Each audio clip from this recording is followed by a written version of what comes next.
Mas.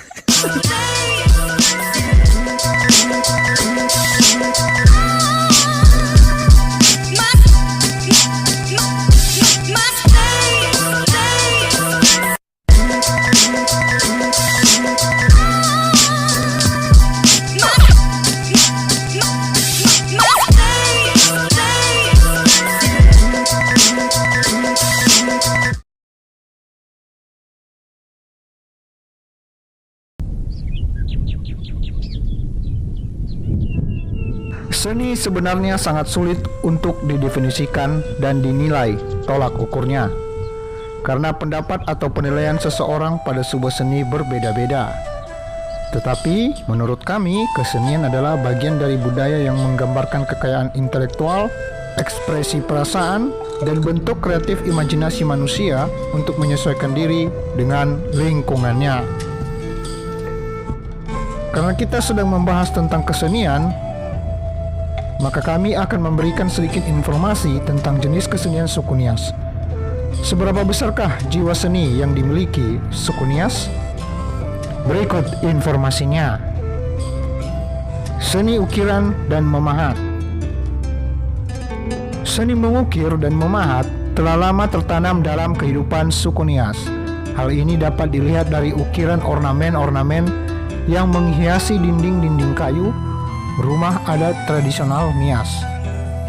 Seni ukiran dan memahat suku Nias termasuk juga dalam kategori jenis seni rupa yang khas dari Pulau Nias. Bukan hanya kayu, batu pun bisa mereka ukir sedemikian rupa sehingga terbentuk ukiran ornamen dan bentuk batu yang mereka inginkan. Jenis ukiran kayu dan batu yang biasanya mereka buat adalah ornamen lukisan, perkakas rumah tangga, patung, dan lain sebagainya. Berikutnya, seni tenun. Menenun adalah pekerjaan sekaligus kegiatan tambahan bagi para wanita suku Nias. Hasil kerajinan tenun mereka adalah kain, tikar, bola nafo atau wadah siri, dan motif kain. Seni musik. Pada dasarnya, musik adalah suatu hiburan atau gambaran ekspresi yang tidak dapat dipisahkan dalam kehidupan manusia. Begitu pula suku Nias.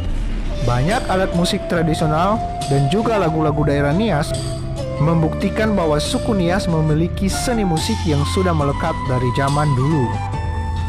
Berikutnya, seni tari. Seni tari adalah sebuah pertunjukan yang menggambarkan kebahagiaan, rasa syukur, dan selebrasi perayaan. Suku Nias yang sudah terkenal akan kekayaan budaya dan adat istiadat sudah pasti dibarengi dengan kesenian tari. Berikutnya, seni bangunan. Bila Anda mengetahui rumah adat suku Nias, Anda pasti sudah tentu paham bagaimana kesenian bangunan suku Nias yang sangat unik dan menarik. Membentuk sebuah rumah panggung yang terbuat dari kayu dan tidak menggunakan paku bukanlah sebuah pekerjaan yang mudah. Dibutuhkan suatu ketelitian dan jiwa seni yang tinggi untuk menghasilkan rumah adat tradisional yang bagus dan ramah lingkungan atau tahan gempa. Tapi sayangnya kesenian suku Nias mulai terusik oleh kemajuan zaman. Sepertinya hanya tinggal sedikit yang paham dan mengerti akan kesenian tradisional suku Nias. Kalau begini terus, bisa jadi semua kesenian suku Nias yang telah diwariskan leluhur terdahulu akan terlupakan atau hilang dengan sendirinya. Demikianlah kesenian tradisional dari suku Nias. Jangan lupa like, komen, share, dan subscribe. Yahoo!